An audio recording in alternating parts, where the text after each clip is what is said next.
Hello everyone. तो आज की वीडियो में हम लोग ये डिस्कस करने वाले हैं व्हाट आर डैप्स और व्हाट आर डिसेंट्रलाइज्ड एप्लीकेशन। तो बहुत ही इंटरेस्टिंग टॉपिक है। मैं बहुत ही एक्साइटेड हूँ इस पे बात करने के लिए आप लोग के साथ, क्योंकि ये बहुत वास्ट टॉपिक है। मतलब कि इसके बहुत सारे एप्लीकेशंस हैं, बट इसका जो कोर कॉन्सेप्ट है वो बहुत सिंपल है।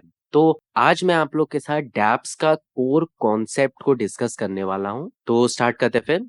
सबसे पहले ये देख लेते हैं कि किस तरीके से मैंने इस वीडियो को बांटा है। सबसे पहले हम लोग बात करेंगे कि क्या प्रीरिक्विजिट्स की जरूरत है। उसके बाद हम लोग ये देखेंगे कि क्या ऑब्जेक्टिव है वीडियो का। तो प्रीरिक्विजिट ज्यादा नहीं, आपको ब्लॉकचेन का बेसिक्स पता होना चाहिए कि भाई ब्लॉकचेन क्या होती है। उसके बाद फिर जैसा कि मैंने आपको बताया कि हम लोग ये डिस्कस करेंगे कि what is the objective of this video. हम लोग ये देखेंगे कि व्हाट आर डैप्स क्या होता है, एंड उसके एडवांटेजेस और डिसएडवांटेजेस क्या होते हैं। ओके, तो हम लोग स्टार्ट करते हैं अपने इंट्रोडक्शन टू डैप्स। मेरा नाम है हर्षित रॉय, आप देख रहे हैं ब्लॉकचेन ओवर सिंप्लीफाइड। चलिए शुरू करते हैं। ओके, तो सबसे पहले तो व्हाट आर डैप्स। डैप्स का फुल फॉर्म होता है डिसेंट्रलाइज्ड एप्लीकेशन।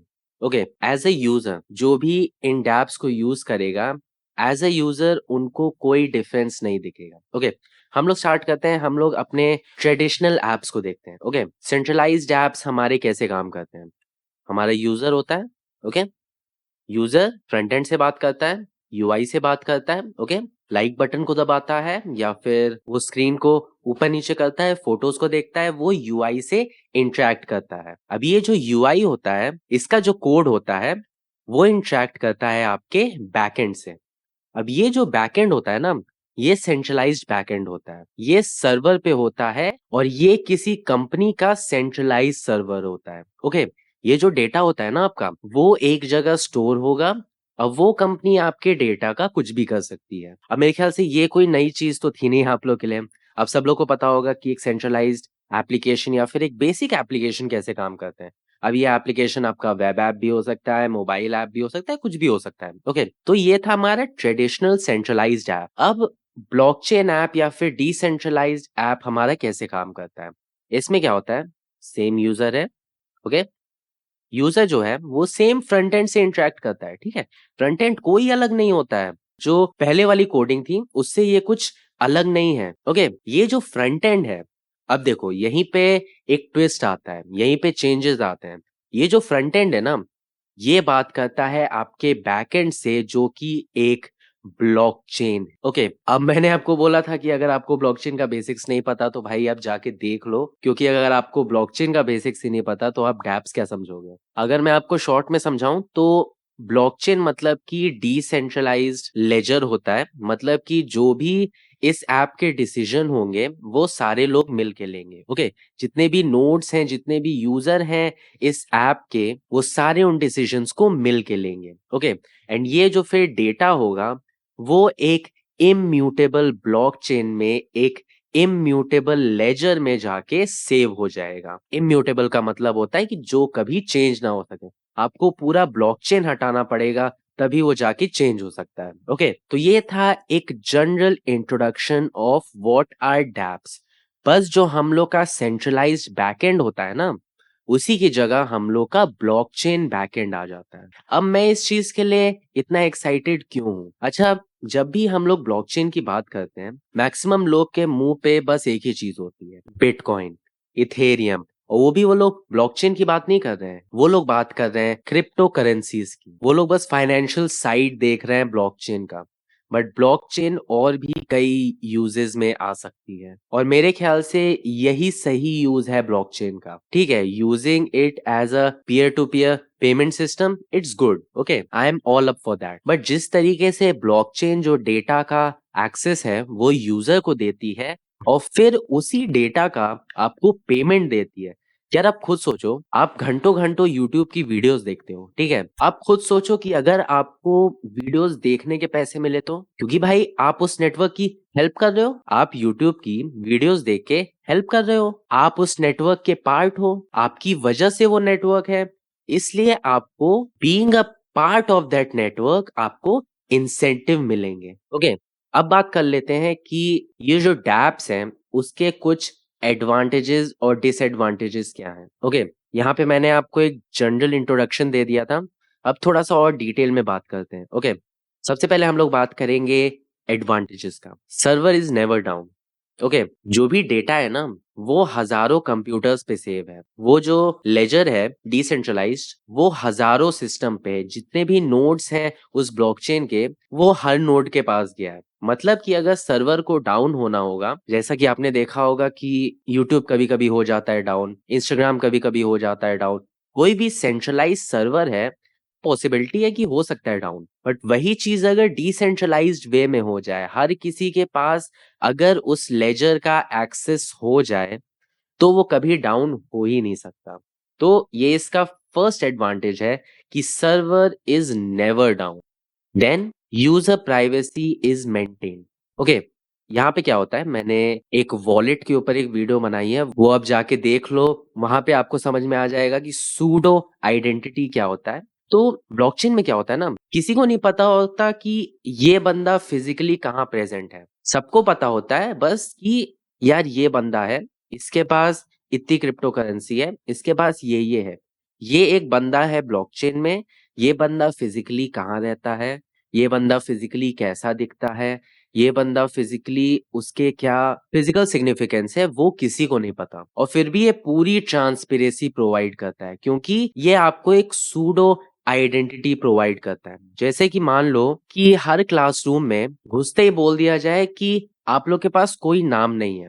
आप लोग एक मास्क पहन लो, फुल टी-शर्ट, शर्ट पहन लो और आपको हम लोग बस रोल नंबर से जानेंगे। आपको बोलना भी नहीं है कुछ। तो वही चीज़ ब्लॉकचेन में होती है। किसी को नहीं पता कि वो बंदा है, बंदी है, क्या है, कहाँ रहता है, कितनी एज है, किसी को कुछ नहीं पता। बट जो भी ट्रांज़ैक्शंस होते हैं, वो सारे पब्लिक ब्लॉकचेन पे होते हैं और वो जो लेजर होता है, वो हर नोड को मिलता है। तो फुल ट्रांसपेरेंसी होती है बट प्राइवेसी मेंटेन रहती है। ये है सेकंड पॉइंट। तीसरा, नो बायस। अच्छा, ये चीज़ आपने देखी होगी, अक्सर जो सोशल मीडिया प्लेटफ़ॉर्म्स हैं, ओके?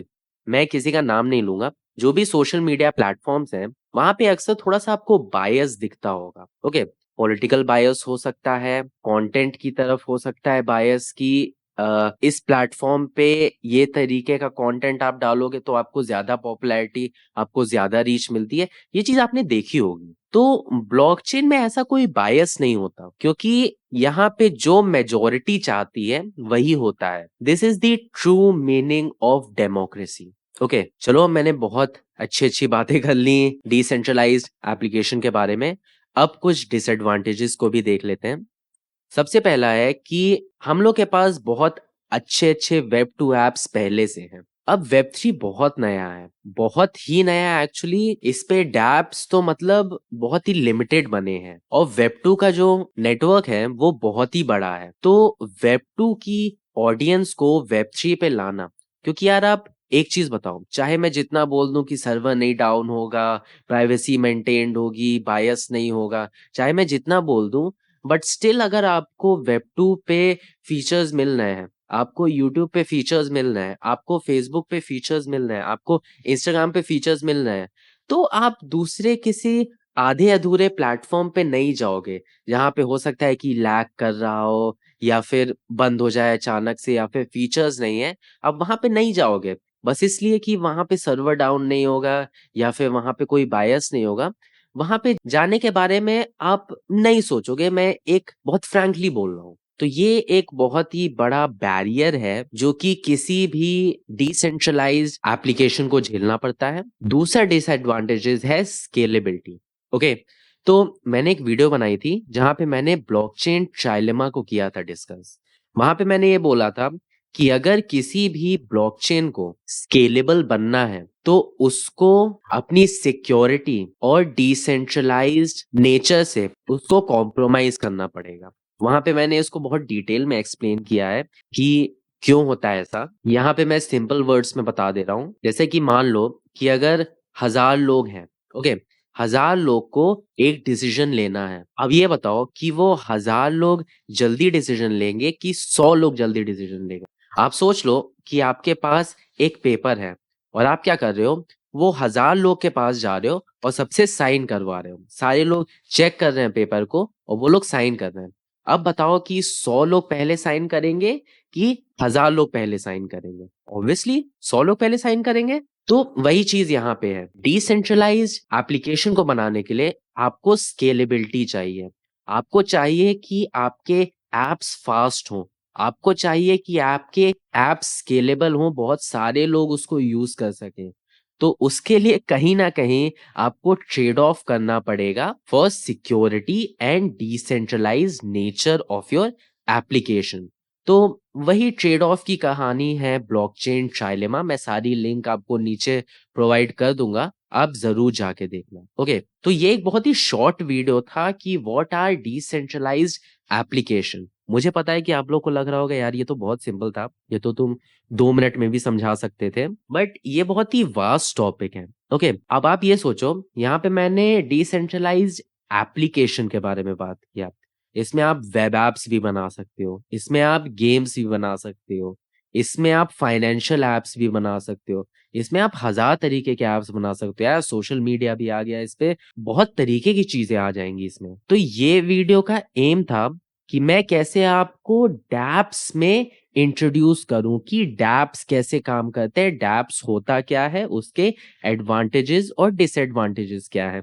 इसके बाद मैं अलग से एक वीडियो सीरीज बनाऊंगा जो कि प्रोसेस में ही है, अलग अलग तरीके के डैप्स, जहाँ पे हम लोग गेमिंग सेक्टर से लेके सोशल मीडिया ये सब सारी चीजों पे हम लोग बात करने वाले हैं। इस पे बहुत कम एप्स बने हैं, लोग इस पे काम कर रहे हैं, कुछ बहुत बड़े बड़े नाम हैं जो इस पे काम कर रहे हैं। तो बहुत ही इंटरेस्टिंग जर्नी है। मैं ये नहीं बोलूंगा कि आप अपनी जॉब वॉब छोड़ के सारा पैसा इसमें लगा दो, मैं ये कभी नहीं बोलता हूँ, बट ये चांस बहुत अच्छा है कि आप कोई नई चीज सीख सको। Blockchain is a nice thing to learn.